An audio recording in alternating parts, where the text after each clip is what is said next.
to our November 19th work session. Councilor Stavengard is participating via Zoom, and we checked her audio a couple minutes ago, so I think we're all set. And with that, I'll turn it over to our planning manager, Laura Weigel, and senior planner, Brett Keller, to talk about natural resources. All right, thanks for having us. I know we've got an hour and a half. We may not need that whole time. So we've got our second team that's up tonight on deck. Second team, first team, second team, third team, whatever, we're all in it together. And with that, I'm just going to hand it straight over to Brett, who we've been deep in this for quite some time now, actually. So we're glad to bring it to you all tonight. We've spent a lot of time with Planning Commission going through some of these ideas. And so we're excited to be here. All right, thank you, Laura. Right, so I'm Brett Gelver, I'm a senior planner with the city, and I want to just take this time, appreciate the opportunity to start getting you ready for a package of code amendments that we're hoping to bring forward to you for adoption in the early part of the year. So just in a few months. So this is a good time to kind of try to get everyone up to speed and ask the questions that you have. Like Laura said, we don't have to take all 90 minutes. We'd be happy to share some of that time with the folks making the presentation of the tree code afterwards. So just keep that in mind, and I will see if I can advance here. So we're talking about natural resources in Milwaukie, and I hope you had a chance to review the report and maybe cruise around a little bit online if you want to zoom into any particular parts of our map. The Milwaukie Maps feature shows what we identify as water quality resources, or WQR resources, or habitat conservation areas, HCA. Most of these resources, you can tell from this image of the whole city, are focused on our two main creeks, Kellogg Creek and Johnson Creek. Obviously, we have some frontage on the Willamette River, and there's some wetlands and little tributary streams in between. But this is the pattern of our resource protections here in the city. And just for some quick background, to maybe just elaborate on a couple of things in the report, the brief history of our regulations comes from two different statewide land use planning goals. So goal 6 focuses, among other things, on water quality, and we pulled those WQR rules into our code in 2002, and they are shown on our map generally. So the idea is that we have an idea about where the streams and the wetlands are, but when it comes down to an actual development project, rather than trying to show all the detail on the map, the idea is you go out, you find the official top of the bank or the edge of the delineated wetland, and then you take some measurements to figure out where the actual vegetated buffer is. In 2011, in coordination with Metro, who's helping jurisdictions in the region, we started addressing Goal 5 resources. So that is focused on habitat itself, and the assistance that we got from Metro, the intent of the mapping there was to show specifically on our map where there was actual habitat, usually in the form of some kind of vegetated cover, tree canopy or other thick vegetation. So I would just point out on the, does this point? It won't show up on the screen. Oh, it won't. Okay. Well, just to show on this image, there are three, if you can tell, there are three different things that are showing. If you can see the kind of the underlying part of this kind of blue spotted designation, which the main lot that is, this is Linwood Avenue, and it's kind of a large flag lot that has a real skinny stem coming from Linwood. And if you can see in that spot, you can see a little bit of that blue, there's like a blue wetland type symbol. So it's essentially showing that this entire large flag lot is characterized as a wetland, and we'll talk a little bit more about accuracy issues there. And then if you can see, if you look actually at the street, Linwood Avenue, you can see a little bit of this 50-foot green hatched buffer. That's the vegetated corridor that extends from the edge, in this case of a wetland, about 50 feet. So that... Wait, is Linwood on the left or is Linwood at the top? Okay. Could you just stand and point toward the Yeah. screen? I can, yeah. It could be, I'm happy to be interactive with this that are pointing. So this is the large flag lot that I'm talking about, and you can see there's like little blue hatching here. That's our wetland symbol, and you can see the blue outline here that's kind of showing this very non-typical wetland shape. It's very, very rectilinear, but that's the wetland indication. And then out here, this is Linwood Avenue running north to south, and this green hatching is showing basically a 50-foot buffer around the edge of the wetland. That's vegetated corridor, but together those two things constitute the water quality resource protection. And then you can see here, there's an orange line, and these overlapping hatchings are a little bit hard to see, but you can see the orange extends a little bit beyond the vegetated corridor here. This is the Habitat Conservation Area, HCA. And I guess this illustrates in point, there's a lot of overlap of the two resources. Where there is water quality resource, there's usually Habitat Conservation or HCA. Often the HCA will extend a little bit further, but they're not perfectly mapped. And the idea is, again, I guess a reminder, one is focused on water quality and proximity to a protected water feature, and the other is extending a little bit more and starting to take into account additional vegetation and canopy. That HCA is from the yellow squiggly line all the way to the yellow hatched line. Right? Yes, right. Yeah, it's right. Here's part of it. Cut around And then the it house. goes under, it's in the same spot as the wetland designation, and then it comes out by itself. Because again, so I think, yes, if I understand what you're. And can you, oh no, Go ahead. can you help me understand why they would be different? Or like in this case, what is happening here with HCA? Sure, let's pretend for a second that this is an accurate wetland representation. And so the idea is the wetland is a water feature. It could How also, much of it is wetland? well, let's pretend that it's accurate, and let's say this is the entire wetland. Okay. All of this is wetland. It's been delineated, this is the wetland. And so what happens with the identification of protections for that, we're gonna draw a boundary 50 feet, extending 50 feet out from the edge of the wetland. And this together with the wetland is what constitutes the WQR, the water quality resource. So the feature itself and also this 50-foot buffer around it, because it's a primary protected resource. If this was a stream, let's say this is, let's just forget this part of it and say this is like a stream feature, be the same thing. We'd assume this is like, these are the banks, and we've extended 50 feet to each side of it. The difference with the habitat conservation area is, like I said, there usually does overlay or overlap the water quality resource feature because it's also focused on the protected water feature itself. And I think what we understand is when the rules were coming forward and the data and the mapping that we got from Metro, it was based on kind of very high level aerial photography and assessment of existing vegetation. And we understood there would be some inaccuracies. But what we did where we could when we were pulling this into our map was where there were some very clear errors, we took the opportunity to carve some of them out. And that's why this line's kind of jagged like this and goes more or less around the house and the driveway. We couldn't afford to do this for every single property, but if someone was coming to us with a development proposal, or in cases where it was just clear and large, we just took the opportunity to try to clean it up. Because the idea is, once you're paved or developed, you're no longer habitat.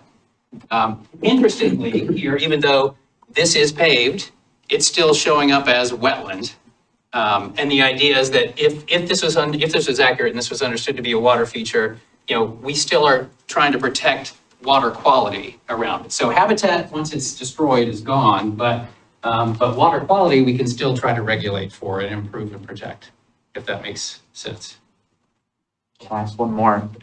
When we're talking about the code then, does it only apply to developments within those areas or is it any lot that touches this? So take house 6322. Let's imagine that it's entirely outside of the WQR boundary with the 50-foot extension. Mm-hmm. If they wanted to tweak something at the front of the house that's outside of that boundary, they're not subject to the WQR code? Right. If this property came to us with a development proposal, we would look at where they're proposing to do something. Okay. If they were doing something in the front yard, we would see that it's not within a mapped resource.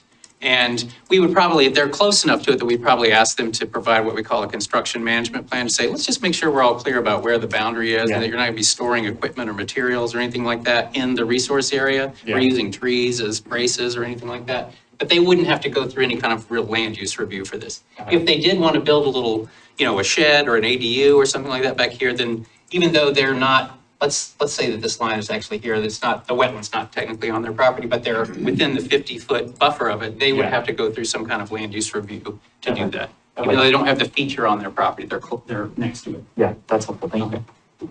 All right. Let's see. So, any other questions about, I guess, the basic resources while I get myself back into it? Well, so I guess the point you made about the drawing the line around the house, that happened at the original mapping in 2011, or that happened because there was an application involving this property? I think in this case, it happened when we were integrating the mapping that we got from Metro into our map. Okay, There were a few cases where it was just very clear that we could try to just kind of make it a little bit more accurate and carve things out. So that person wouldn't necessarily have to come in to us and ask the question. And then over time, I think some properties have also said, hey, this map isn't right. I'd like to do an assessment of this and see if we can redraw the lines and make sure that there actually is a habitat, conservation area there. So it's both. It's the Metro maps in this case, but it's also then people coming in and saying, I don't think these lines are right, or what are these lines? Yeah. So we've taken opportunities to clean up the map when there have been specific development proposals and when they're clear, very simple error, like it's a parking lot or the house is being included in the habitat mapping. So, all right. So this project, so that's the quick background on the resources that we're dealing with. And now to talk about the project, when we came to you in September of last year to talk a little bit, we started with some of we looked at, we mentioned all these different comprehensive plan policies. We have a lot of them, the policies and goals related to resources.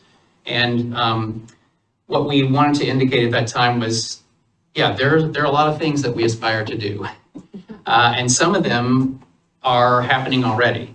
We have existing regulations that protect natural resources. And we also have goals to kind of extend habitat corridors and make new assessments, do that kind of thing. What we tried to emphasize at that time was the project we're working on, we, just because of our own capacity, tried to narrow and focus the scope. And so the things that we've identified that we've been trying to work on, one is we're taking the opportunity, as you're going to hear more presentation about, with the work that's happening to adjust and update the tree code, we want to take that opportunity to make sure that it's aligned and integrated pretty well with the natural resource code. And then I'll talk a little bit more in detail about some of these other fixes, but there have been, as changes have continued to happen at the state level with respect to trying to promote housing, it became clear that we needed to make sure that we had a clear and objective path for, with respect to the water quality resource regulations. And then, as we just explained here a little bit, we wanted to see what we could do in a simple way to try to improve or clean up the map. So those are the three focuses of the project that we're. And I'll just start with a couple notes about the tree code. And again, you're going to get into more detail and information about that in the next presentation. But one thing we did, we want to just get clear about some of the places where there's overlap. There's some things that are similar, certainly about goals of the two codes, the tree code and the natural resource code. And there's some places where they overlap, but they don't overlap perfectly. So one thing to point out is that the tree code applies on city-owned properties. It applies in the public right-of-way, and it also applies on residential properties. And a difference with the natural resource code is we don't apply it in the right-of-way. We only apply it to actual property, but we apply it in all zones. So wherever there's a creek or a stream that might involve trees, the natural resource code is going to be in play. And again, as you'll get into a little bit later, the tree code distinguishes between development situations and non-development situations, and it's got some pretty clear procedures and requirements for both of them, just as the natural resource code does. So I'll just point out that in some cases, what we're trying to do is streamline, make it so that when there was a case where you might have to get a permit from both entities because you're doing tree removal in a natural resource area, we want to try to see if there are opportunities to kind of make it more streamlined, less redundancy, and a little bit clearer and easier for people to follow. So, and I guess just recognizing that, the development tree code especially is focused on or uses canopy and percentages of canopy as its kind of metric for where we're trying to help move, the community towards a certain goal. And understanding that all of that, though, contributes to some of the same values that the Natural Resource Code has, trying to mitigate for urban heat, improve water quality, air quality, those kinds of things. So again, there are definitely a lot of similarities in terms of approach, but there are some places that while we're trying to streamline, there are some limits. And I guess, go ahead. Before, I just want to make sure, we're not seeing Counselor Stavengard up here, so you'll let us know if she raises her hand or anything? Okay, thank you.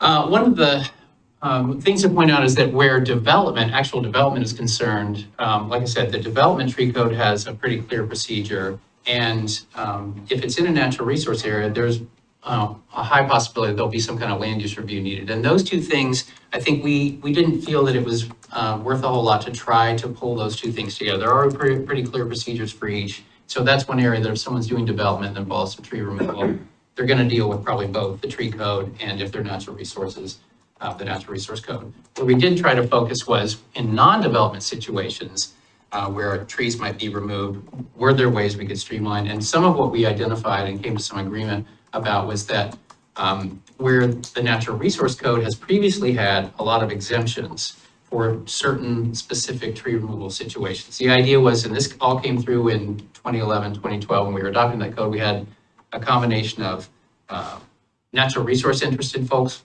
people from watershed councils, but also property owners who had the resources. And we had to try to figure out what would work well for everyone. And so we established certain exemptions saying, hey, what we want to do is encourage good behavior with respect to tree removal, but we don't want to make it too onerous for people. So we tried to identify clear exemptions, like, for example, if it's a tree is classified as an invasive species tree, we want to make it easy for people to remove that in the natural resource area because we would like to promote the vegetation and more native vegetation there.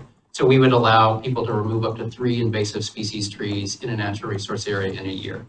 Now, if that property is a residential property, they would be working with the tree code, the non-development tree code, and having to get a permit for those. And so the way we came to some agreement about how we could streamline in this case was say, we'll move that exemption in the natural resource code into what will now require a type 1 or administrative review permit.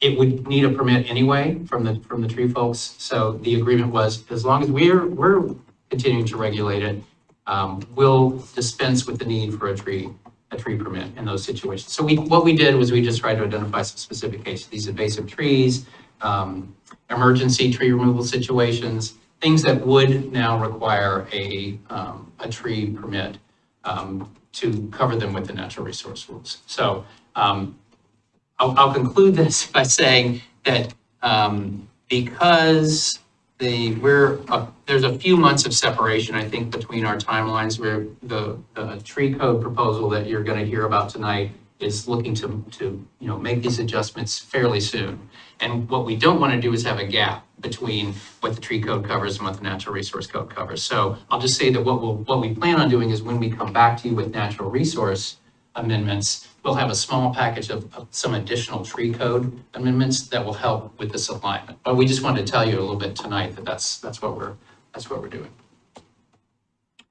So the next piece is talking about just some actual code fixes.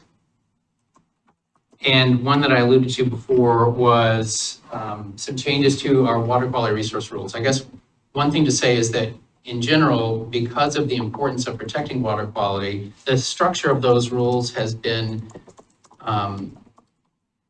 it's pretty quickly pushed people into a discretionary or a higher level review. There's not too much you can do in a water quality resource area before you're probably going to the Planning Commission for a project. So to be fair, the code does outline a few small disturbance exemptions in the water quality resource area, but the idea was for anything beyond that threshold, you're going to have to go to the Planning Commission. And that presents a problem with respect to housing and the push for housing and the need expressed by the state to provide a clear and objective track for housing development. So,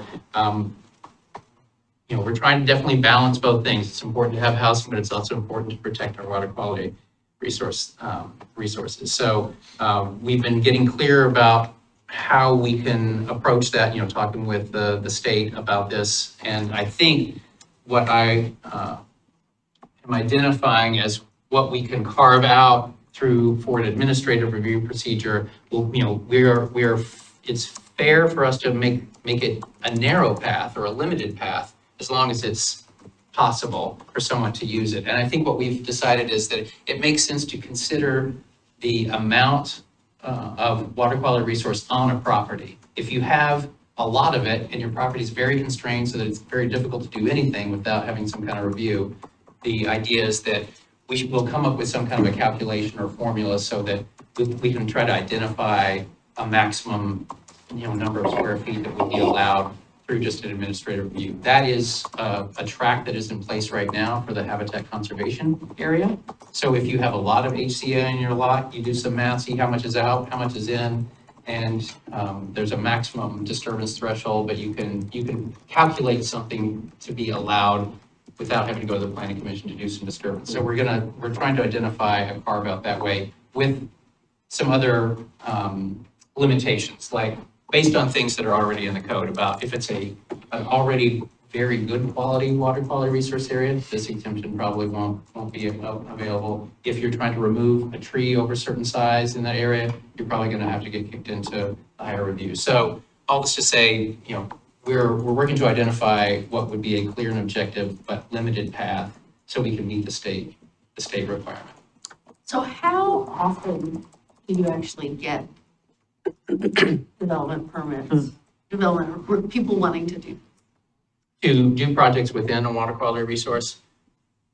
I don't have numbers offhand, but it's not a large number. I mean, we are a small A year? community. A few a year, I think Yeah. it's about a few a year. Yeah. Yeah, I think that's right, I think right. about a few a year. So I think what we felt like we could do based on what we've understood from the state is, I guess another important qualifier here is to say, whatever disturbance you're doing, it needs to actually be resulting in the creation of a housing unit. Not just adding on to the family room, I guess, but actually you maybe creating some kind of a dwelling unit. So with that, I think after all the go around, I think we'll be able to come up with a fairly clear, limited path for people. That's And this is one of the driver. main reasons that we did this code package, because we knew that we had an issue there and we needed to have that resolved, because we didn't want to get in trouble with that. We wanted to make sure that there was a clear and objective standard that would pass the test, and our window was so narrow that we didn't think that it would pass the test really, so. And in the few a year, is it often for housing, or is it to build a shed or a garage or a pergola? I would say the latter, more so. Yeah, I guess one example, a recent one could be the proposal for the expansion of the West Administrative Building at the sewage treatment plant. That is within the habitat conservation area. So, it's not involving a residential Right. project, but Well, and like the Elk Rock Estates, right? But yeah, that would be comes back again. a bigger one. That's got a lot going on. Okay, so a couple other things to say about the kind of the code part of what we're trying to do. We want to try to clean up and make more sense of it as we could. And one of the variance options that was in the code that was established when we brought the habitat conservation area rules in was what we called a residential cluster option. The idea was to recognize that where a property had a lot of natural resource on it and should be able to develop to some degree, how could we allow the developer to get the same amount of density for the site, but to pull it out of the natural resource areas? And so an example was on a site that that included a lot that had, maybe the back half of it was pretty large, but the back half of it was a natural resource designation. Normally, if it was a pretty large property and couldn't be easily divided, how many units would the person be able to get on there? If they were able to get 2 units, but they weren't going to be able to put them in a way that wouldn't, that would affect the natural resource, that would Could It's a they, Brett from the sky. we created the residential cluster option to allow them to kind of get the same amount of density, but avoid impacts to the resource. And no one ever used it. And we had not had anyone use it since we created this.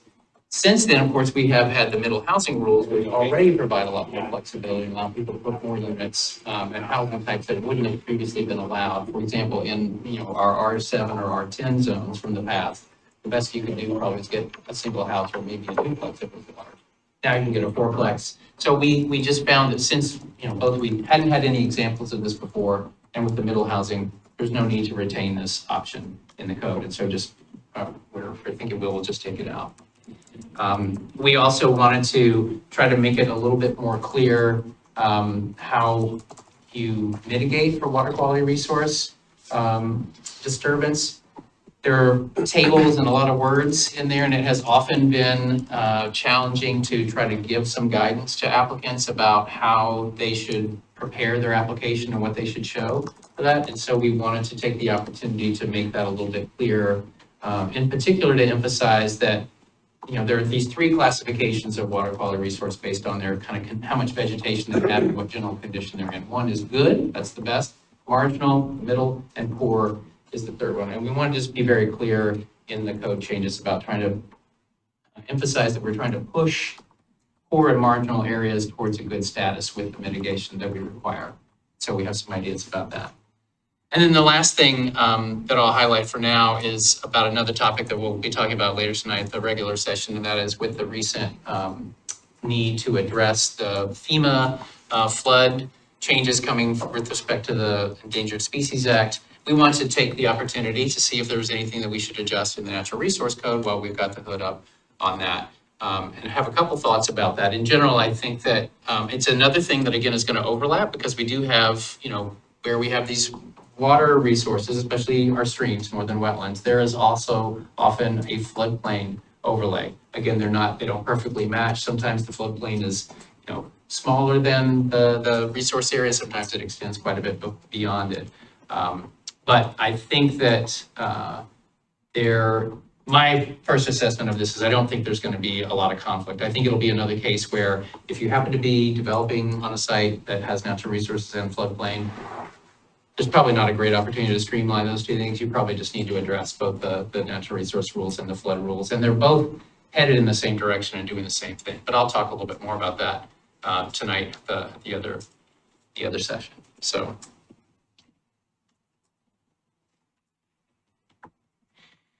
And moving on to the third part of the project in general, the mapping piece, I just wanted to talk about a couple of areas that we're working to improve. When we were talking about these, in this case, in this image, the orange area, the habitat conservation areas, it's fairly easy to update the map or correct the map when there's a very clear inaccuracy. When someone comes to us and says, I want to do this project, we look at the map and we see where the HCA is on the property. If it's including their house or their driveway, we can, the code gives us pretty clear authority to just make those carve out changes. When there's a bigger question about why is the lawn portion of my property where there's no development, but it's just open grass, why is that being considered HCA? There's no shrub vegetation, there's no tree vegetation. I kind of feel like maybe you all should clean up the map. That has been something that requires what's called a detailed verification. And when we pulled the HCA rules into the code, we took a lot of the model language from Metro then, and it had a lot of tables and references to maps that Metro was maintaining at the time. And it was very clunky and complicated. The times that someone would want to do that kind of detailed verification. And so we have decided, as looking at it, that this can really be simplified. When we tried to look back at the methodology and crank through it, it seems like the things that are, there are a couple of things that are important, like your distance from water feature and what kind of vegetation there is. And we think by adding a couple definitions and being a little bit clear with the language will make it easier for both staff and applicants to walk through together this detailed verification and clean up the map. when specific projects come up. Can So, I ask, I mean, at the time, in 2011, and I think the maps were probably a year, or the overheads were a year or two old then. I remember I was on planning commission then, but that was traditional aerial photography, and now we have LiDAR. Is Metro like trying to remap or use newer technology to refine their map at all? Or? I don't know exactly. We haven't heard from Metro really about any upcoming Changes. new maps that would help us with ACA. I mean, it's true that we may be able to take advantage of that technology in general. We'll have to look more into that, I guess. Yeah, it hasn't been a topic of high on the list, and I think that one of our concerns too is that they're not updating it in the maps that we originally used, the code, so we were pointing to things that are completely outdated that Metro's not updating. So that's why we wanted to go in and clean it up and make sure that we had the ability to do it ourselves and had a cleaner process that didn't rely on data from Metro. That was part of the, Well, I know that LiDAR is used by Metro for the tree canopies. Yeah. And, that's a technology that I think is very appropriate for tree canopies. I'm not sure it's that appropriate for this, though. it gives you really rough calculations, which serves its purpose, right? Like we can put some lines on a map and then we have, just as long as we have a process that we can say, we can go in and clean up those lines. Like we did at the first go around, right? It was like some things were obviously incorrect. So Brett and whoever was here at the time went in and cleaned up the maps a little bit. Peter's. I can answer that on this. Well, I was gonna say, I think As it relates to tree canopy. LiDAR is better Yeah. than the old photos. So in fact, Nick, our GIS coordinator, has been in contact with Metro about some of the derivatives from some of the photos that they've shot. So currently, they're looking at updating sort of the 2-foot contours that exist. So the contour maps are canopies, but also streams and some of the water body areas as well. But that's still a few years out as they go through and develop those products. So if I we, can see where you can get, stream boundaries and that kind of thing. But I'm just thinking about habitat being like, is this a marsh or is it solid ground? Does LiDAR tell you that?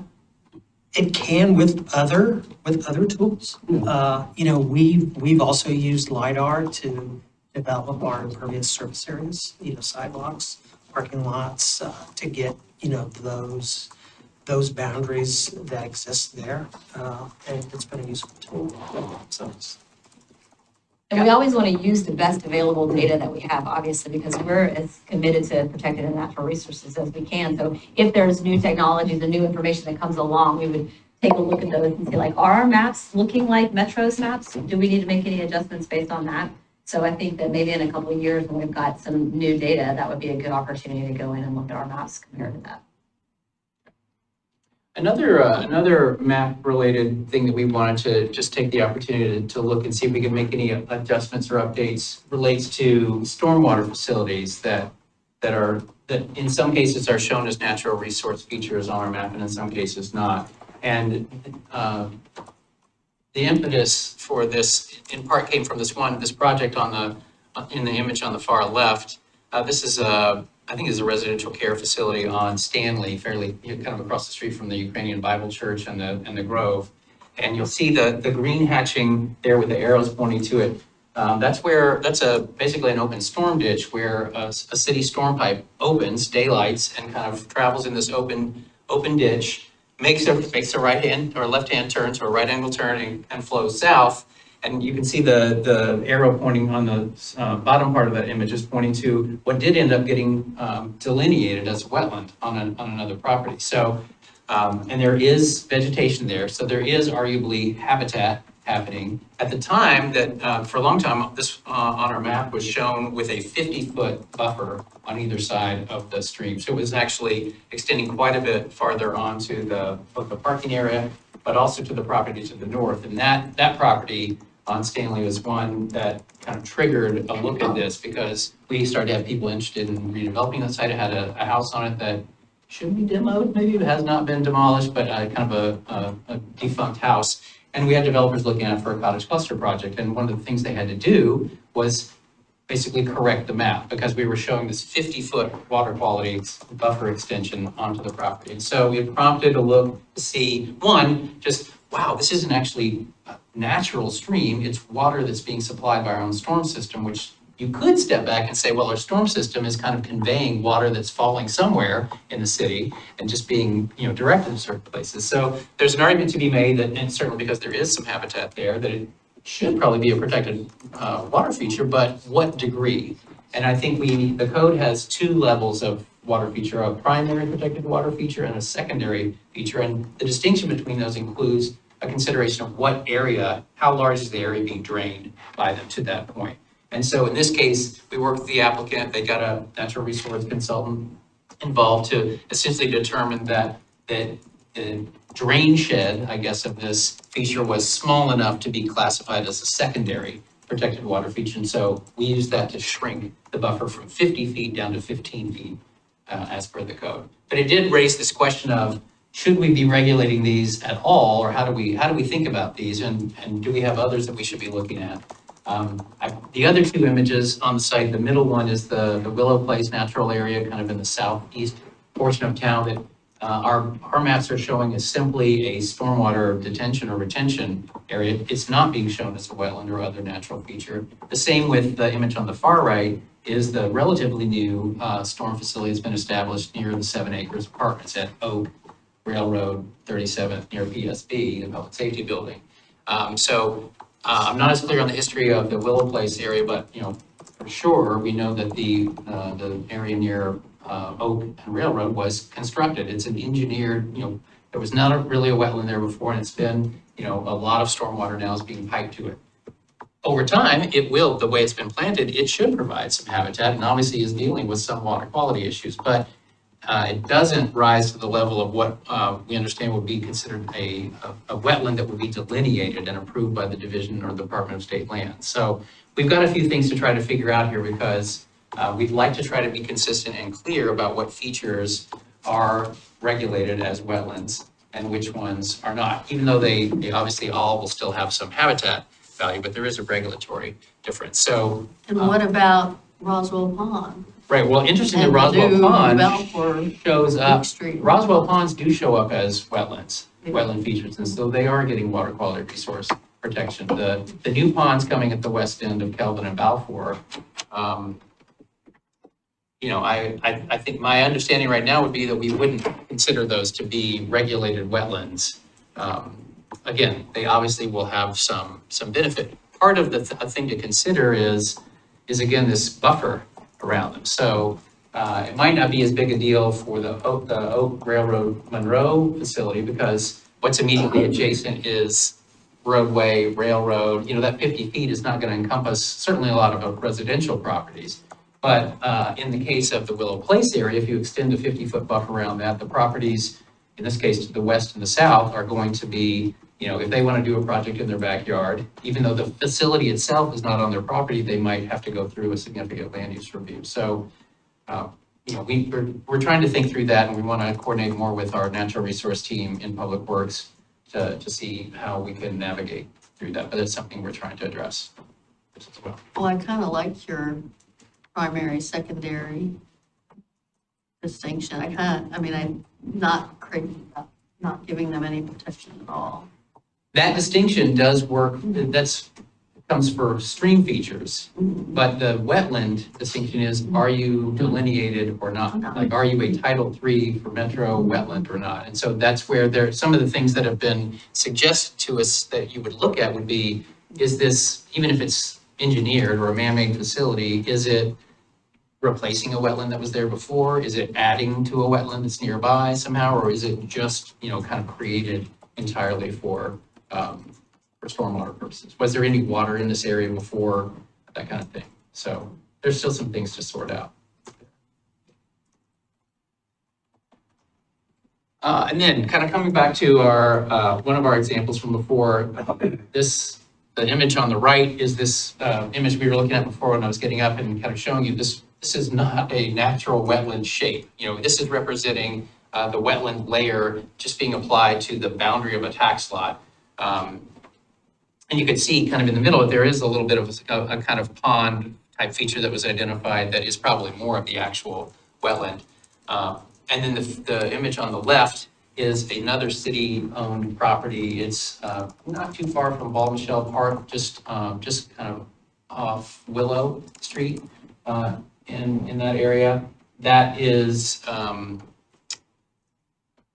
the image there is showing that the entire tax lot was being considered as wetland. And this became an issue when the property immediately to the south that you can see in the image has, pretty much the 50-foot buffer is, taking up half of that property. They were doing a very small addition to the house, and it seemed unnecessary to have them have to do a wetland delineation and go through a big hydrologic study when it seemed more clear to us that the actual wetland feature, it is a depression that's out on the site that we actually have, replanted. And so in this case, we were able to work with our natural resource consultant to have them do kind of an informal assessment of this and confirm that the boundary did not need to extend that far. But we have I don't think there are very many cases like this, but these two both do represent cases where right now, probably more properties are being affected by the buffer that's shown on our map than really need to be. So we want to just take this opportunity to try and see where we can clean a few of those things up. So you're saying the picture on the left is a city-owned property, Yes. the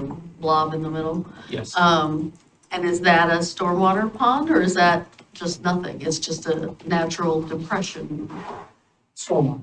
It is It stormwater? is a Okay, stormwater. okay, Yeah, there are a couple pipes that come into it. okay. And it is probably in a way hydrologically connected, maybe through some of the piping to the much larger natural wetland area that the Wetland Conservancy is involved in. It's Dave Green's property is just a little bit farther to the west, but I think a lot of that area was originally wetter.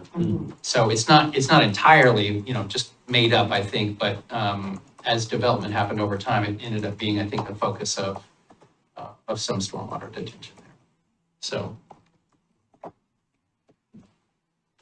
And then we also wanted to just check ourselves and make sure that we were still okay with respect to how our natural resource map interacts with our zoning map. Because normally, when you show things on the zoning map, if you try to change those things, it's a zoning map amendment. You need to come to the planning commission and to city council to update the map. And we did not want to have to do that or make people go through that process, especially when we're making small corrections to the map. So we're taking the opportunity just to make sure that we can still operate that way without running afoul of any of our public notice requirements. Because there are times if we discover a new resource, we do actually probably need to notify people in the area that this is now going to be a regulated area. It may affect your property and what you can do with it. So we wanted to just make sure that we were setting things up so we can better discriminate about those situations and not run into trouble with, with how we should be handling things.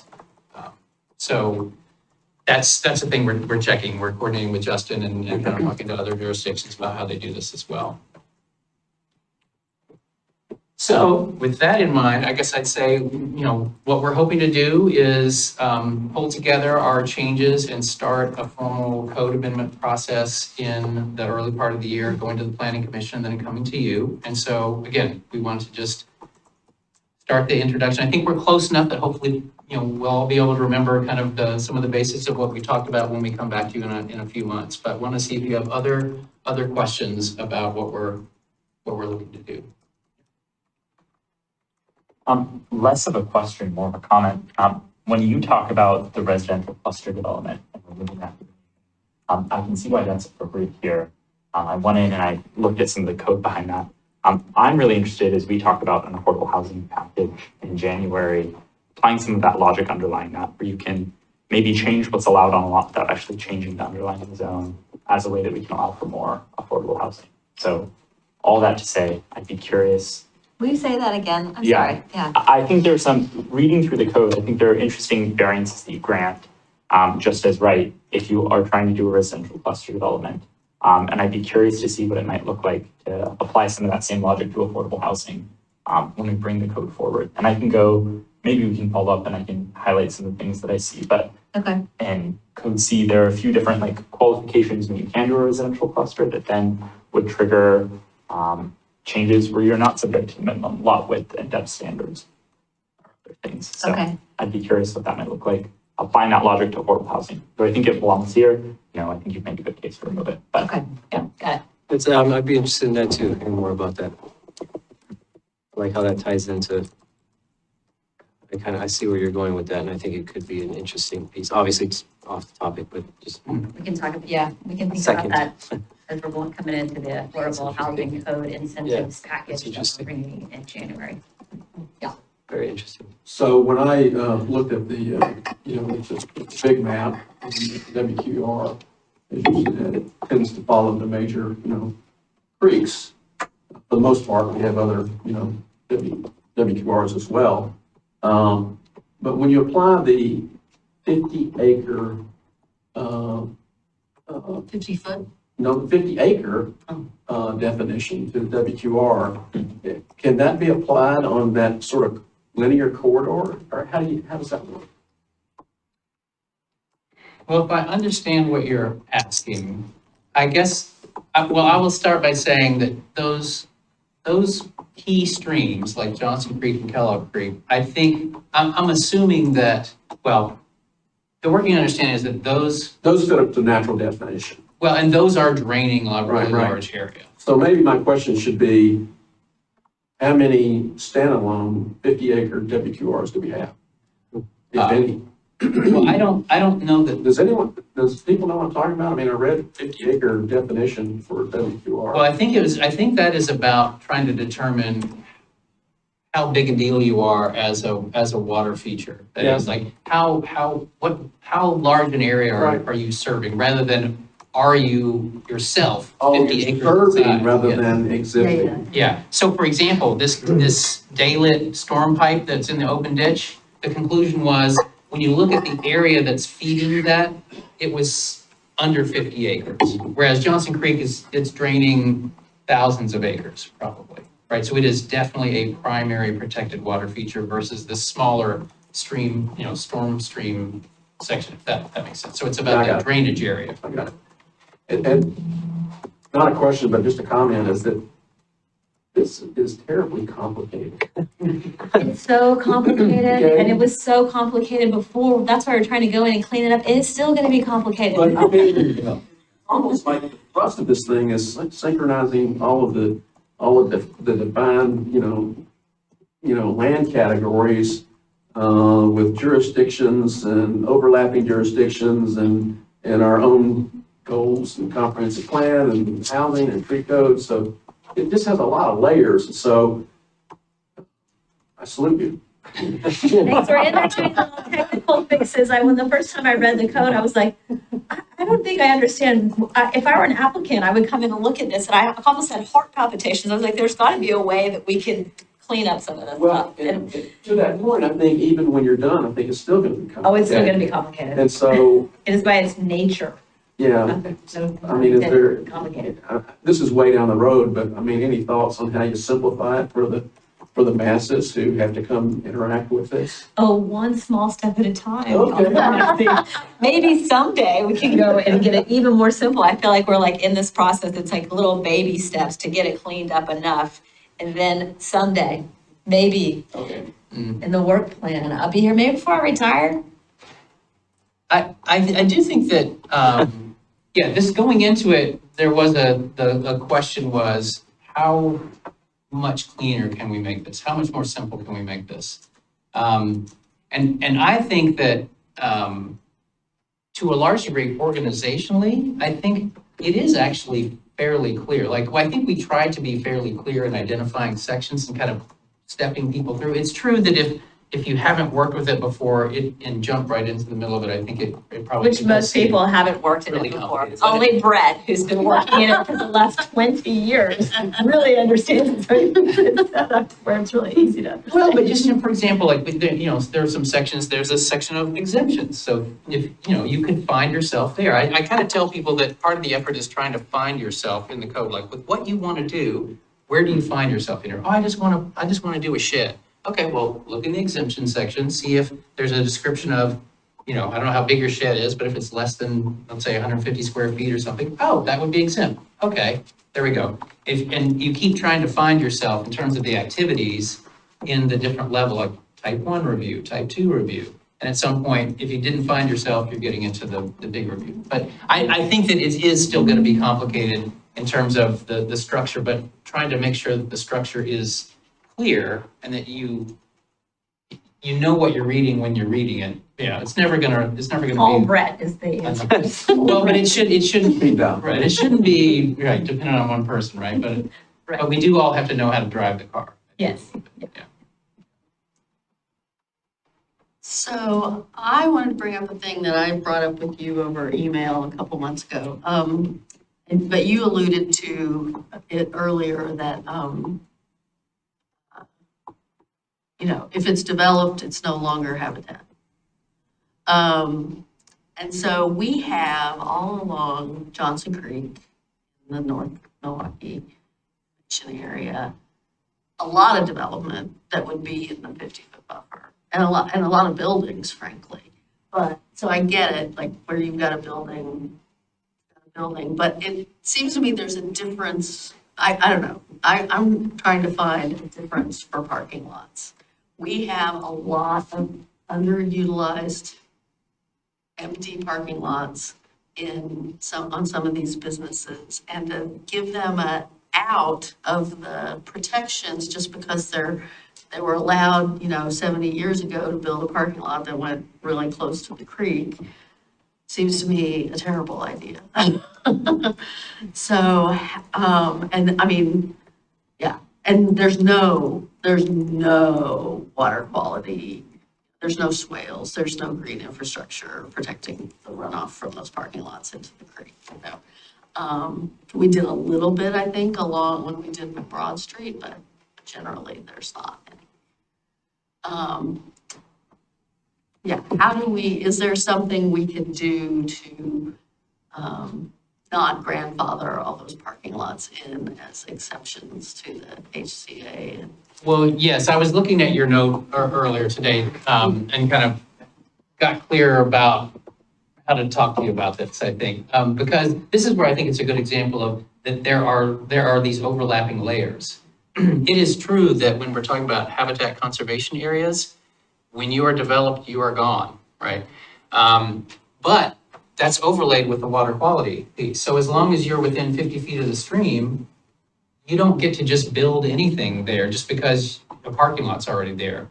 If you were proposing to do something with that parking lot, you'd probably come through the Planning Commission and Type 3 Natural Resource Review to consider the impacts, and you would be pushed at that point to deal with the water quality piece. And because of how the mitigation stuff is set up for that code, there'd be some, plantings, there'd be some requirements to make some improvements there. So it's true that for the HCA part of the map, we would carve out, shouldn't really be considered habitat conservation areas, but if they're within 50 feet of the stream, they are still water quality resource areas. And so I've long considered or understood the water quality resource piece of the code to be more restrictive.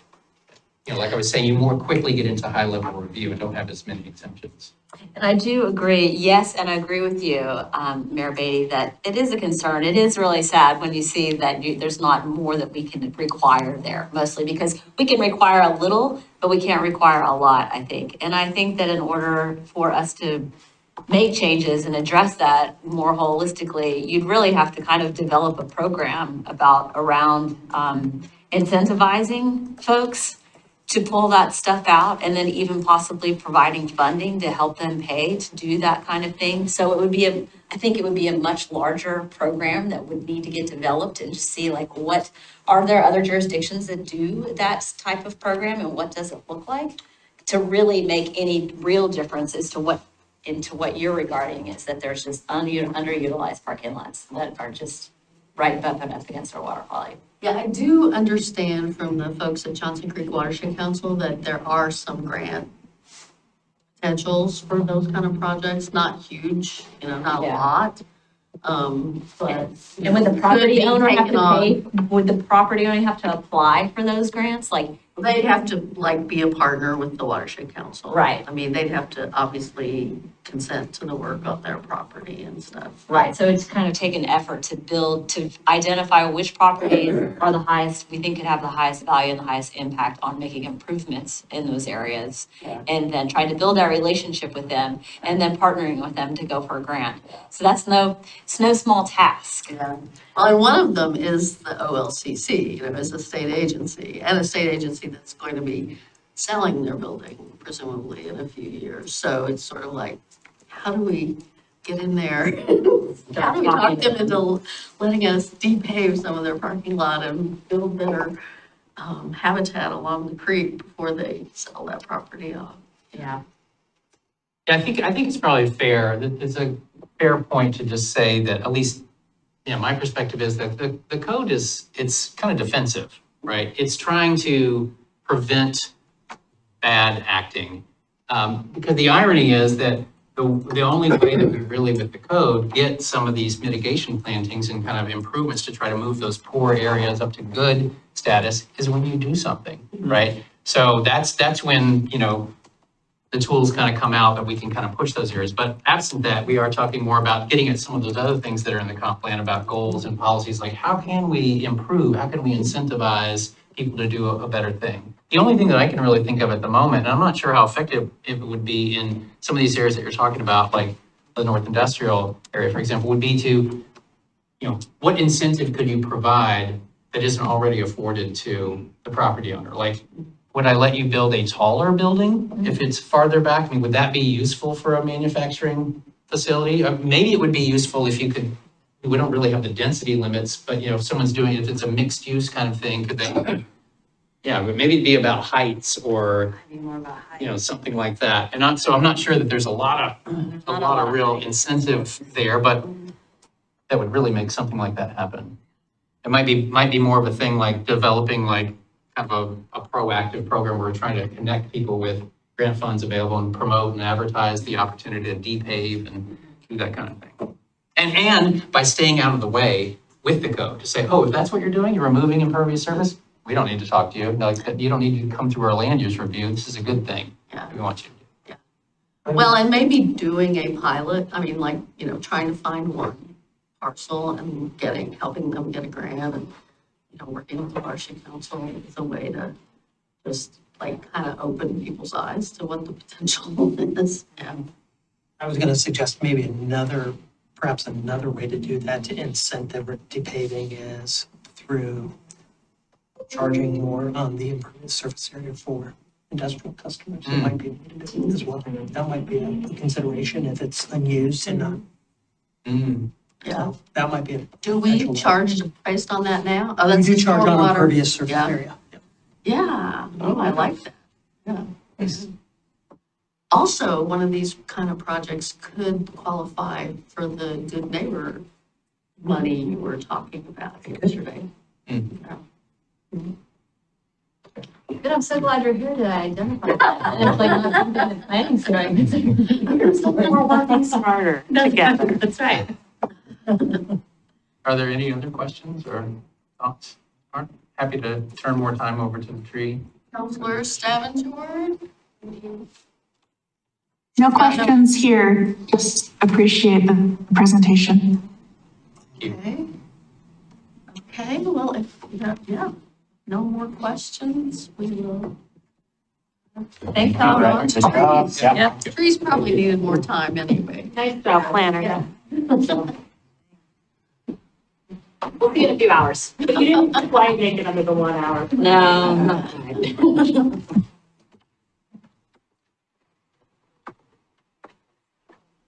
All right, so our next item is tree code update. By Wilson, our administrator, and Alex, our compliance coordinator.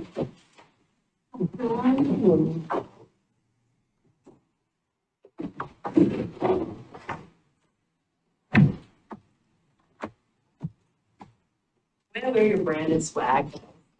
You're looking real. More efficient now. Efficient. Yeah. Katie, you want to? All right. So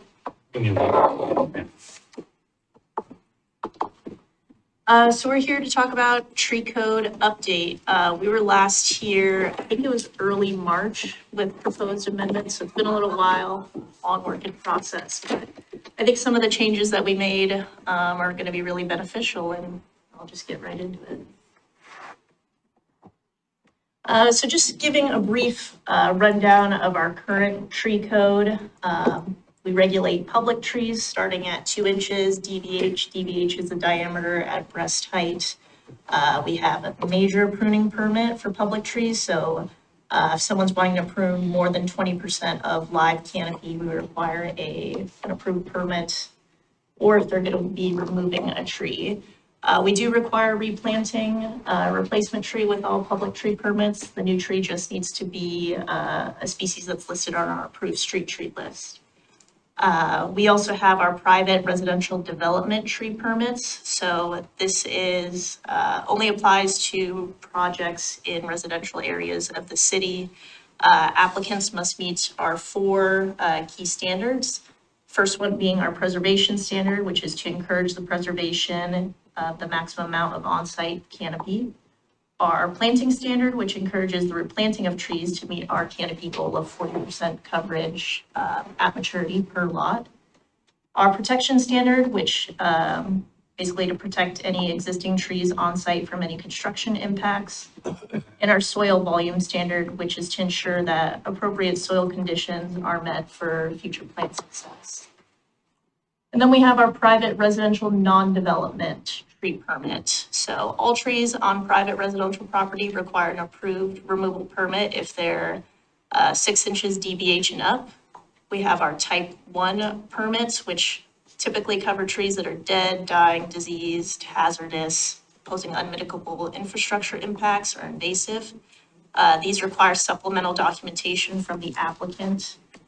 And we do require replanting for type 1 removals. We have our type 2, which is our discretionary permit. So if there is a healthy tree that does not meet any of our type 1 approval standards, applicants can apply to remove a tree and pay a removal fee that is based on the size of the tree. So the larger the tree, the greater the fee. There are also additional replanting requirements. So again, the larger the tree, the more trees they would have to replant. And here's an overview of our code changes. I'll have Tim take it away with the organizational aspect. So this code was, the original code was only about public right-of-way trees. And then public trees were added to it. So publicly owned trees, city-owned trees on city property. And then that was like, the way it was put together, it was kind of this long, well-mapped sort of thing. Well-mapped. And then the private tree code was just jammed right in there at the bottom. Peter doesn't like what I described. Objection. And like, I mean, it's a huge code, and it was added at the bottom. And so one of the things that I did when we were kind of potential rewriting some things, I got a hold of it and tried to reorganize it and make it one whole code with room to grow. And so that it was more of a one code the way it would be. Some redundancies got taken out, and we added a violation section at the request of our city prosecutor that helped better articulate what a violation was, and so that it's more enforceable. It's got more punch on the end when compliance hasn't happened. We had articles, so it's just kind of an extra layer of, which we have in Title I also, is just a little extra layer of just bracketing things to make it more readable. Follow better. moved the tree board from this tree code over to Title II with the rest of all the boards and commissions. We also, Sure part. we also improved clarity of our existing code language, so we expanded some definitions. We renamed our Type 1 and Type 2 permits to Type A and B permits. This is because it can be a little confusing when someone needs to get both tree permits and land use permits, because land use permits also have Type 1 and Type 2. We also clarified what trees can be used towards our private development canopy credits. And then Tim touched on our enforcement improvement. What do you mean, I'm sorry, what do you mean by that? Clarified, you mean you changed the tree list? So I'll touch on that in a little bit. Okay. So here's just some of the definitions. We added building footprint, what a private tree is, and an unhealthy tree. This is just because we wanted to eliminate the requirement, we reference in the code that expansion of building permit triggers the residential development tree code, and we didn't define that before. We also revised some existing definitions, renamed master fee schedule to consolidated fee schedule, damaged and healthy tree definitions, along with topping. Topping came up a few years ago, I think. There was a case where someone was trying to justify a clearly topped tree as it being pollarded. And as you can see by the photo, pollarding and topping are quite different practices, whereas pollarding is the intentional reduction of branches to a certain height and requires regular maintenance to achieve a certain aesthetic look, whereas topping is just making indiscriminate cuts on a tree, often for sightline clearances, et cetera. Before you go on, if you go back to that slide, so in your definitions of unhealthy tree and damaged trees, did you come up with those definitions, or are they referenced as like an arborist standard, or? Yeah, so we pulled those definitions from the ISA, International Society of Arboriculture's Best Management Practice Manual. Good.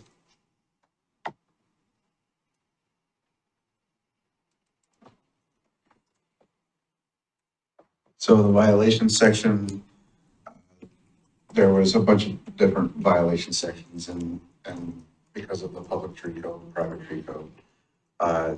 Now it's all in one, number 100, I think, of the 1628 or 1632, 100. And so all the violations. So when I issue a citation, it'll be clear that a violation was happening. Then we had a code case that we had it sort of as a violation, but it wasn't all the way there. And so it was a unfortunate circumstance related to that tree where we didn't have enough enforcement capability to proceed with this. After I wrote the citation, didn't really have enough to go from there. Did I issue that citation? I don't remember if I issued that ticket or not. I don't think about it, but anyway. So we try to make the violation section have teeth.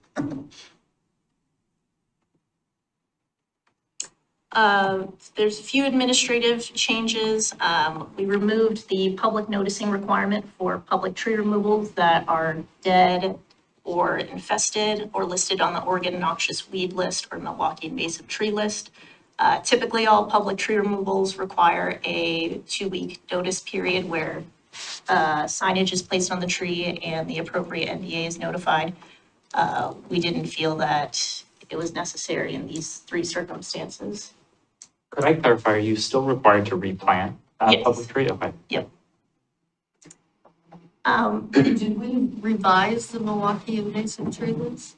So that does not exist yet, but it is written in our code in the event that we do create one. Currently, we just go off of the Oregon noxious weed list, which just has tree of heaven and English hawthorn on it. Right. I knew there had been some discussion of adding some trees. So, I mean, that wouldn't have to be in the code. That could be like a public works standard kind of thing, right? Or the tree lists don't. We Tree don't put list- that in the Yeah, we actually removed them from the public works standards so that we're able to easily edit them. So any changes would be posted on our website, and that's where we keep the lists. We renamed our type 1 and type 2 private tree permits to type A and B. And we also removed the public noticing requirements for type B, so private tree removals that are over 12 inches DBH. This didn't feel necessary because we actually rarely get type 2 tree permits of over 12 inches DBH. Often people that apply for type 2s, I talk to them, I let them know about the potential fees that they could incur. And more often than not, they rescind their application. But, I mean, if they don't, I mean, yeah. So is that both development and non-development? So the type Bs are just for non-development. And it didn't really feel appropriate to do public noticing for privately owned, non-development related tree removal.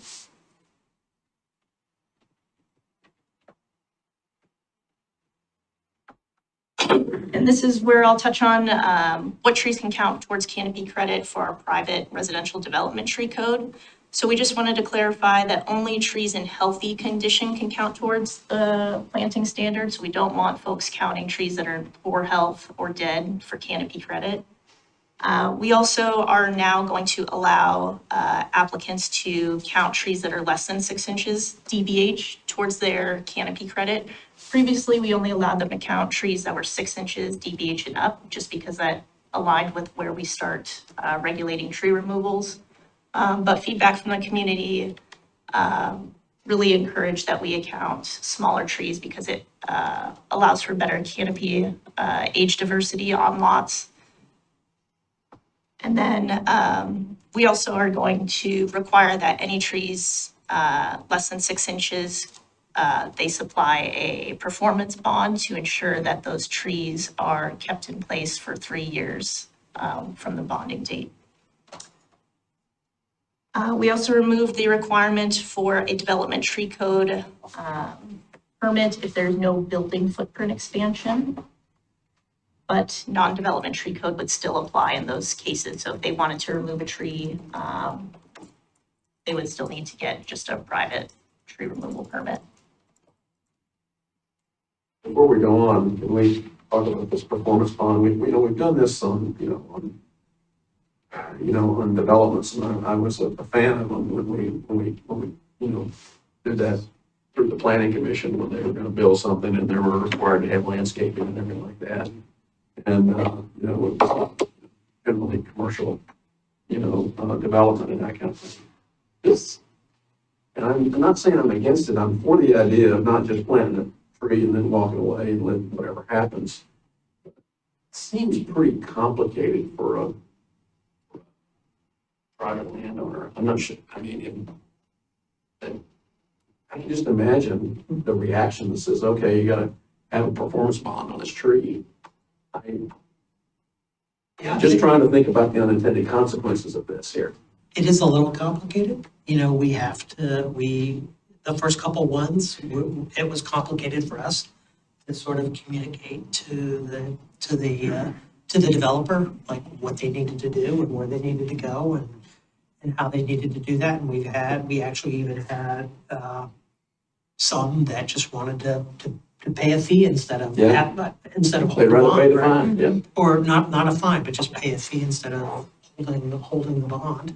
When we were developing the code in association with the CPEC process that we went through, it felt like during that process from tree board and feedback that we got, that we wanted to make sure that we had a mechanism in place that, for one, protected trees during construction, and that there was a mechanism there.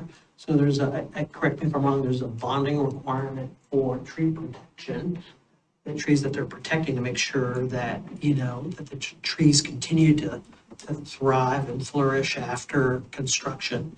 And then there's a requirement for the trees that they plant that that they're gonna get established and grow for at least a 3-year period, right? For planted trees, it's 5 years, 5 years, and then sorry. protected on-site ones, it's 3 years. So, I mean, and that was the thought, we often see, like, on our projects, on our street projects, it's a challenge sometimes to make them, to get them established on our infrastructure projects. So we wanted to have a mechanism in place that provided that incentive for developers to make sure that the trees got planted, that they were taken care of, and that they weren't removed after the fact. Make me like this. And do you keep a list and like like a few months before the end of the bonding period, go check? We haven't got to the end of the bonding period yet, but we do have a list. Yeah, we do keep a list, and yeah, since this code was only adopted in 2022, none of them haven't had to go back and check them yet. I mean, I guess on the point of it being burdensome, I will say I had to take out a bond on the swale when I had to build a sidewalk at my house about, probably almost a decade ago now. And I had to take out a bond for 18 months on the plants in the swale. And I didn't like it, but it wasn't particularly burdensome. I mean, staff gave me like, here's some, I don't remember how I got the places I got the bond. But, I mean, there are companies that specialize in those kind of bonds. It wasn't, yeah. Can I ask a fairly basic question? Can you explain what it means to take out a bond and what that? It's just, think of it as a guarantee or a warranty, so Okay. the developer will pay like an insurance premium Oh. to somebody that, financial institution that will sort of warranty that, those trees. Okay. Yeah, so, let's And say. if the we- tree dies, then The developer has the opportunity to go replant. Or pay Or- the fee, which is $2,500 per tree. So the idea is like, And it's, the middleman here is doing what, or why are you paying the insurance? well, They so. would pay if you can't. It's sort of like, it's Bond. the fee to get the bond. So they're paying, it's like, it's an insurance premium. Think of it as sort of insurance, a warranty. And then can the city require the bond to be met without I mean, is it between the city and the company that issued the bond about the replacement tree? Or is it still about getting the property owner to do the? We haven't had that happen yet, but I think the first step we would go to the property owner and say like, hey, this tree that you planted has died. Can you replant it? If they fail to do that, then we would contact the company that provided us the surety for that. I'm not against this at all. It's just that this is a level of complexity that most homeowners are not gonna go, what? What is it? How do I get it? Can I go get it at Home Depot? Well, and this isn't new, so we do have, we have it in our. Yeah, we currently do require bonding for newly planted trees and on-site trees. And yeah, we've had the circumstance where homeowner doesn't want to deal with it and they just opt to pay the fees instead rather than bond. That's what I was gonna ask, is like, how much of an issue has it really been for? It was just with It's one. only half the months. Oh. And I'll share with someone maybe personally going through this, and the public works director saying, by the way, you're gonna have to bond for some trees. Can you share kind of at what point in a process, we're doing any proactive informing of developers that this is gonna be a requirement? Yeah, Is that so- at the pre-app phase or something? Yeah, usually if they opt for a pre-app meeting, I sit down on those and explain the whole development tree code and outline bonding requirements. Also, when I'm looped in on a development review on our website, I upload all these documents that outline each requirement and that the bonding standard applies. And throughout the process, before I do my final inspection, mid-development inspection, I'm reminding them of that bond. because the bond needs to be given at the time of final inspection, and that's when the clock starts for that 3 or 5 year period. I'd agree with Councilor Massey. This seems like a really complicated way to go about it. Maybe that is just the way that we have to do it. It is a little complicated. It also serves as a mechanism. And it's hard to evaluate the effectiveness of it yet, since we've only been doing it for 2 years and haven't had a whole lot of experience yet with that. But it's also, the thought was it was a mechanism to maybe have the developer, as they're thinking about it, to, how can I reduce my future cost if I preserve more trees, if I keep on-site the trees that are on-site and not take those down. I don't have to plant more trees than I do have to then ensure their future establishment and growth. So although they do have to provide protection during construction. So it is a little complicated, and it was something that we've had to spend some time internally learning what that meant and how we're going to process it. But had a whole lot of issues with it so far. I still am struggling to wrap my head around it. Maybe that is just, I'm a better reader than I am listener. Would it be possible to follow up with more information about what the bonding program looks like, or like? Sure. I think that might be helpful, because I think the 30,000 foot worry that I have is, if our goal is to preserve and expand tree canopy, we also have a goal to allow for development to still happen in Milwaukie. Are we putting these goals needlessly in conflict? Is there some better way to do it? Or, and it could just be, I do not grasp bonding. Yeah, so we went through this initial development of the residential tree code in collaboration and coordination with the Comprehensive Plan Implementation Committee. So at that time, we were developing tree code. We're also working on how that code is going to complement with our housing development code and parking as well. So we looked at all three of those pieces and spent maybe 2 years working on that process, and a code that we're now bringing back to update after sort of 2 years of experience, incorporated sort of our best, I'd like to say our best work at the time, trying to make sure that we were setting clear and objective standards. We were protecting canopy, we were meeting canopy goals while at the same time ensuring that we could have affordable housing developments. And I think we're seeing that to some extent. So, And I think it could, I know the least amount about our tree code than I think anyone else here at this table. I think you all voted on some aspect, at least you two, well, on planning commission. So I think this could just be enough for me getting caught up to speed. So I'd love to learn more. Yeah.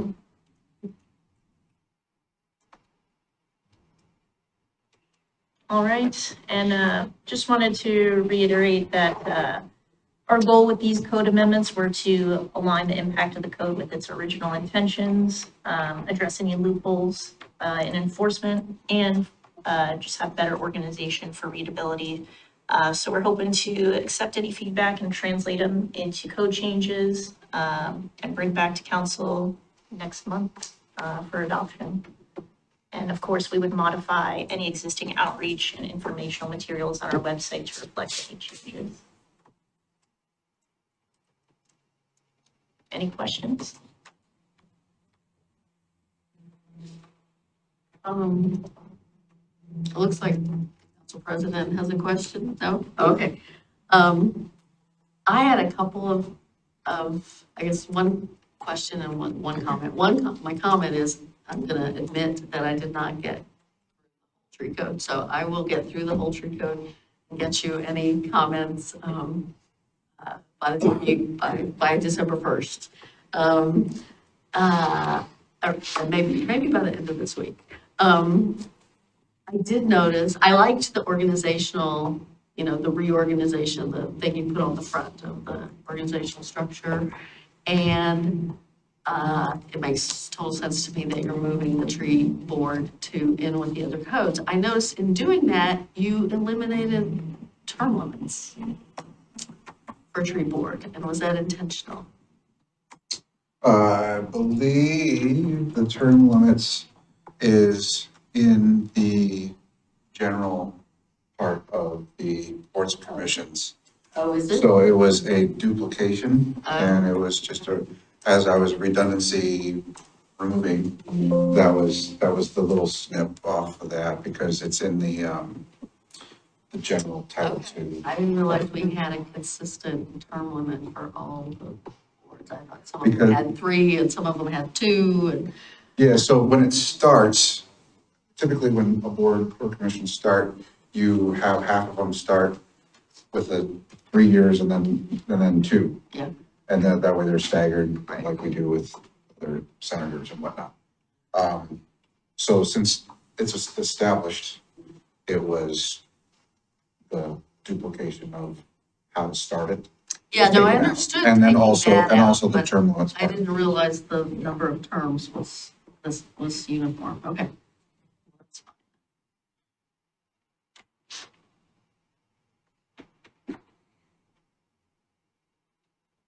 Other, no questions, no comments? I failed to mention one part is that I wanted to, created a other, a reference to other codes in our code, in that code. Said that a lot. But because some of the things that were in there, again, redundancies as far as in my nuisance code, I've got a dedicating dangerous tree or whatever code over there. And so it highlights, so if anybody wanted to print out tree code or just get focused on tree code and they started reading through tree code, they'd get to the miscellaneous section and it would go to other regulations, and it talks about the parking lot requirements in the zoning code for trees, because they talk about, you know, certain, like every 8 spaces needs a tree in an aisle. So I created that because I wanted to make sure that if anybody printed off the tree code, that they knew, by the way, there's some other tree code things in these other areas too. Overhanging trees, clearance of sidewalk over 8 feet over the sidewalk or 12 feet over the street. Just referenced it in this tree code, so it was really talked about anything that was tree related in our code.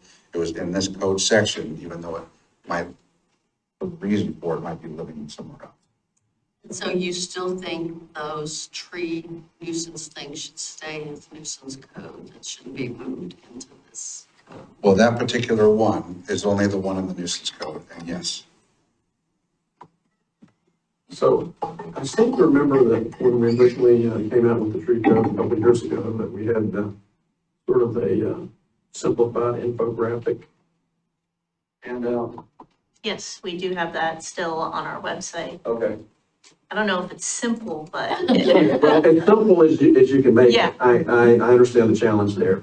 And so that'll have to be modified at this point to bring. yeah, in- so luckily, all of our outreach materials that we had our consultant make are editable PDFs, so yeah, I can change all the text. I can't change any design, though, I'm not really artistic, so. I think anything we can to, you know, help the residents, you know, grasp this is useful. So thanks. Do we, how many tickets do you write on tree code? Should have had that number. Thankfully, it's not a lot. The people that have been issued citations, for the most part, have been new to the city or property owners that own rentals. So there's a piece there that we're missing. But I don't know how to solve that at all. But a lot of people will move into It's happened 3 times. I think people move in, they don't know anything about tree code and they just cut a tree down without checking in, just the way it is. And that without putting a sign at every realtor, or every property transaction, like, hey, these trees are protected, don't be cutting trees down. It's really hard to, you just can't get everybody, you can't let everybody know. The malicious intent on tree cutting, I don't know that we've had too many of those cases. I won't say specifically that we have had, but I have a few suspicions. But, so it's, for the most part, most of the citations that I've issued, I feel like have been to either, kind of new occupants or property owners of rental. The rental ones, sorry, real quick, the rental ones, are the landlords getting any information sent to them? Because I know that for rental properties, we have to register business, And right? and I think that was what I was coming up to talk about, just sort of that engagement part. Nice. So, we did do a very robust engagement process when we were going through and adopting, developing and adopting the code. We haven't done a very good job of sort of doing sort of that follow-up. And, we've talked about it internally. I've had a discussion with Emma and about it as well. And, we're looking at actually trying to, or putting together perhaps like a quarterly report on sort of natural resource, sort of technical things that we do. So like tree code, stormwater compliance, things that we need to do to keep residents informed. And tree code's a big one. Like, there's certainly some work that we need to do to make sure that people that are moving into the community are aware of, the regulatory framework that we have in the city. And, that's more than just tree code. It would be with, I would say that applies to other building requirements and things that they might be doing on their properties, so. I remember several years ago, we had a discussion about trying to do a welcome packet for when people signed up for water services, sign up for new utility service. And that, that was, I think it came up in the context of, sort of, well, a lot of things, downtown and parks and everything else. But that's not something we typically do. Is that something we've thought about doing? So, if I may, that was something I used to do, was I would send off a welcome to Milwaukie code enforcement brochure. And I have the intent to do that again, but I've never been able to put it all together.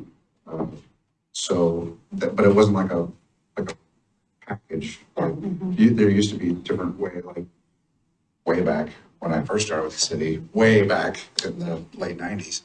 I recall seeing manila envelopes being sent out to folks that had coupons for local establishments, and I was a real robust welcome to Milwaukie thing. That's Long gone. That's long gone. That, for me, I started doing a welcome to Milwaukie brochure. I would get new water users and I would send out the welcome to Milwaukie brochure and give new idea of what our codes are and whatnot. So, and I want to give credit to Tim. Tim has tried to, I think, bring that back, and it's a effort that's going to require a lift from a lot of departments, and I'm committed to bringing it back in 25. I think it supports so many of your goals. I mean, I'm just sitting here thinking about no matter what goals you set in January, there could be an element of that comes out in these both new packets for residents and new packets for businesses. But it's more than just, I think, code enforcement needs to be doing. It's a collective effort of our community development, city manager's office, code enforcement, et cetera. And you said good government stuff is in an existing capacity, so we don't even need goal. What goes in the packet? You can reach out to the Downtown Milwaukee Business Association too. Yeah, I think doing an extensive welcome pack would be something really interesting to look into.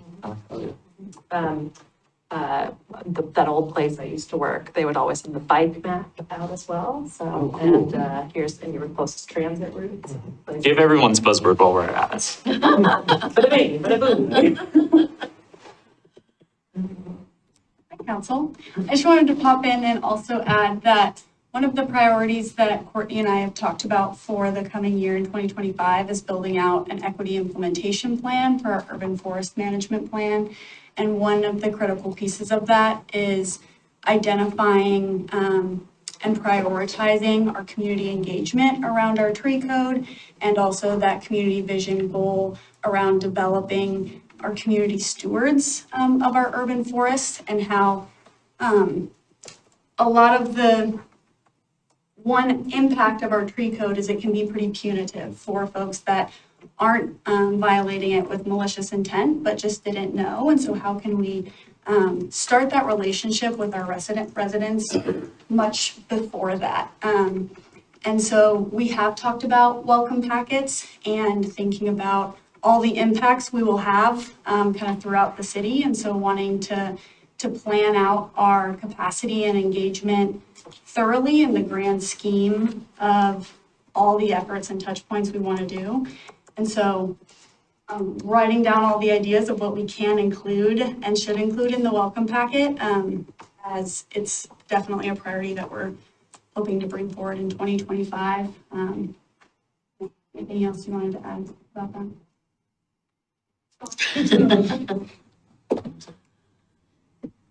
Okay, that's all good info here. Other questions, other comments? Just one final comment. I do want to say that, you know, Courtney and Tim and Brett have taken a long, hard look at our tree code. And I think, you know, what we're bringing to council is a code that's a lot easier to read. It fixes some of the issues or problems that we've found over the last 2 years, and will help with communicating to the public and to residents on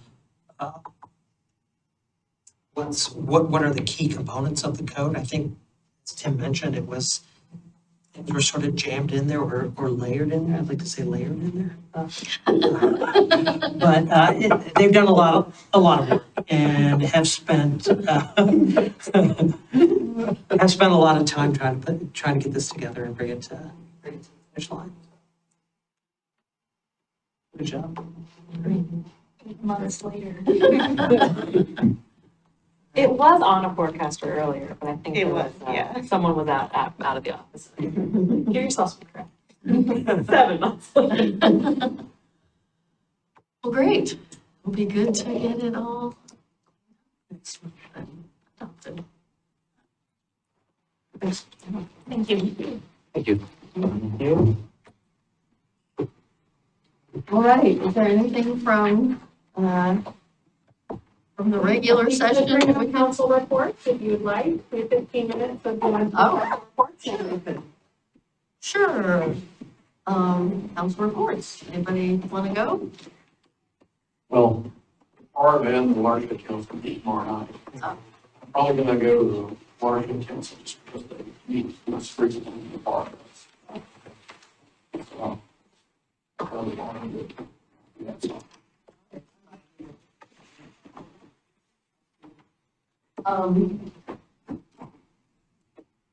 I had a council report that involves some photos. Oh, yeah. Yeah. Yeah. I'll kill time as we pull up the, Okay. yeah. Nothing much to report. We've got a TSP meeting coming up this Thursday and a C4 committee coming up this Thursday. Robert, I wish to go to. Oh, they're at the same time? They are at the same time. I wish they would coordinate all these things. There's a TSP, importantly, a TSP community listening session happening on December 5th that I think will be valuable to go to. Folks will be presenting kind of what's happened so far in the TSP, looking at existing conditions, really a summary of the initial work before we start to talk projects. So. Yeah, that's on our announcements today. I'm so spoiling it. we will- Okay. We will definitely try to make sure people are aware of that. Others? No? Okay. So I went on a tour with the NCPRD District Advisory Committee and the Oak Lodge Library Project, whatever their advisory committee is called. They gave us a tour of the Concord site yesterday. So the picture on the left is what you see from the road, the old, the Concord School, which has gotten a new roof, new HVAC, and the building itself has not been seismically retrofitted, but the roof is apparently somehow seismically, has some kind of seismic upgrade to it. And then at the back of the property, you see the sort of unfinished structure. That will be the new library. I thought it was 2-story tall, and that's what the picture on the right is inside the new library. I thought it was 2 stories tall, but it's actually just a 21-foot ceiling. I guess I don't know why they went with that tall of a ceiling, but to parallel somewhat the lines of the existing building.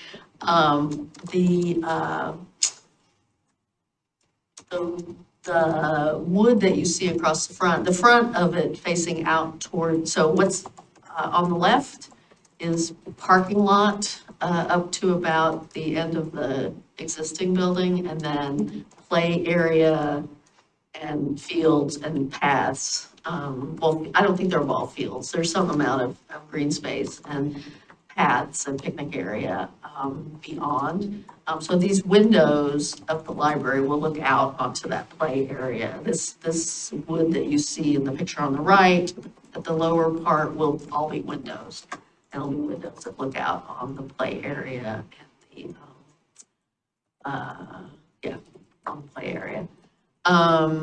Next slide. So these are just a couple other photos, different angles. So the photo on the left is the entrance to the new library, which is right across from the new entrance they're building to the Concord School property.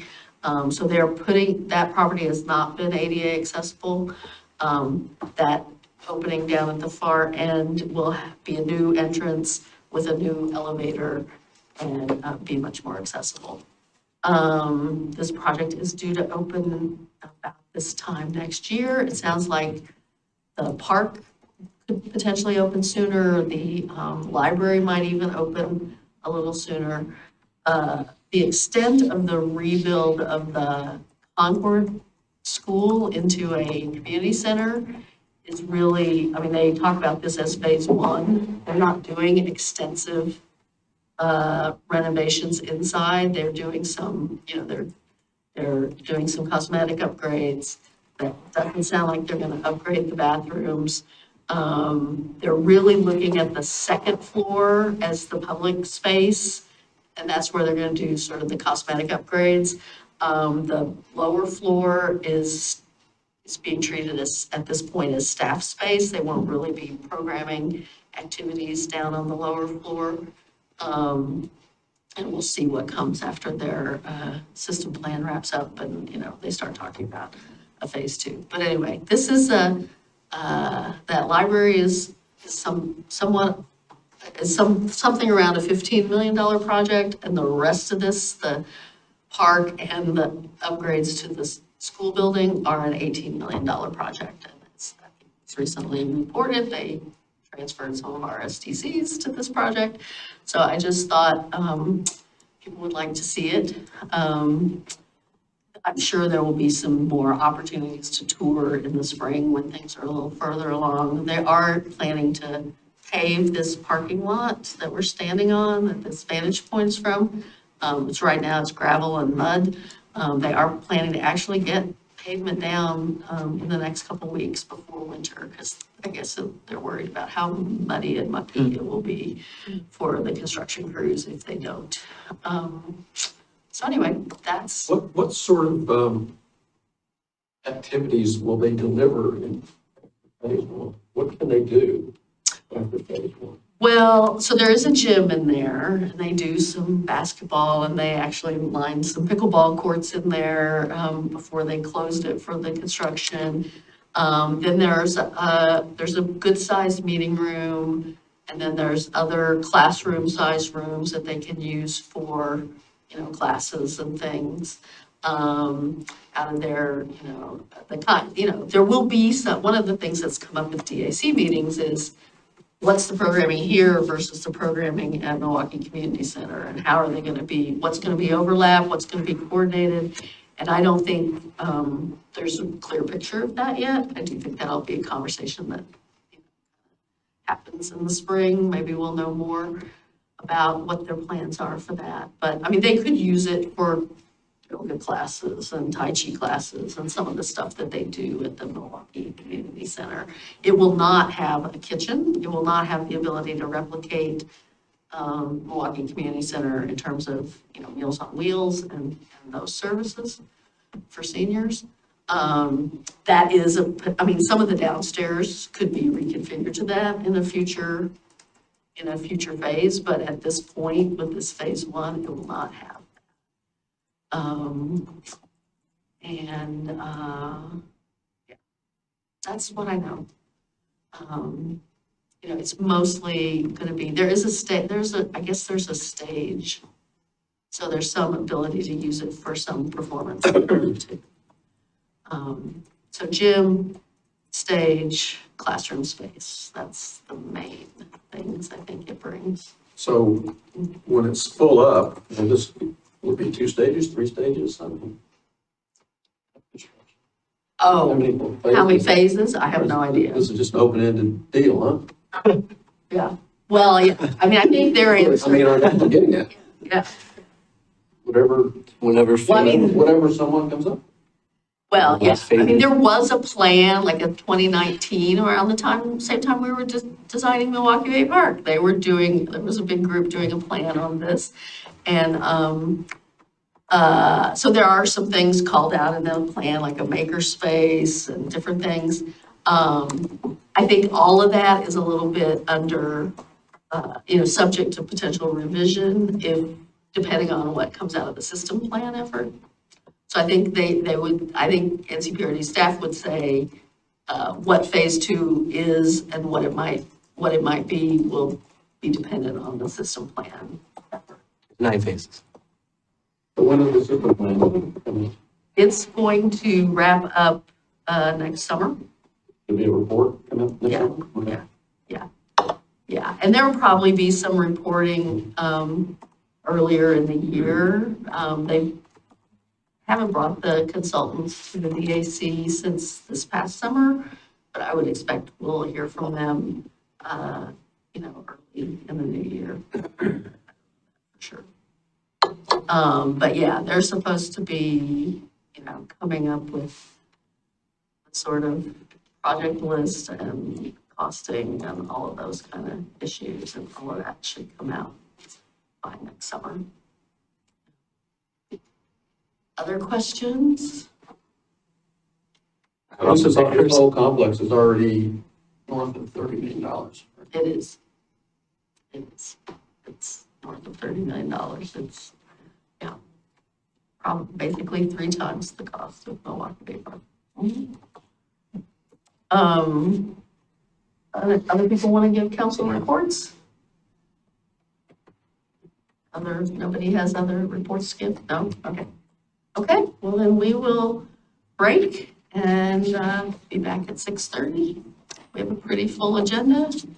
We still have Christine Lewis coming, and we have a student, and several public hearings. We don't have time to go to the beer store together, do we? We finished 6 minutes early. You can go to the beer store. They're pretty fast. Well, I was thinking of like, I have food in the car. but I think the Not McDonald's. time has escaped us. Yeah, it's probably not time for that. I brought my beer. I need to change where I sit because when they're talking, that camera is just right on that bald spot back there, man. It looks terrible. Has Gabby texted you about it? Or? No, I noticed it myself. She won't, because bless her heart, she knows. But yeah, I was looking at it like, oh, damn. Oh, that's pretty bad back there. Oh, where's the knife? You need to let it grow out. Yeah.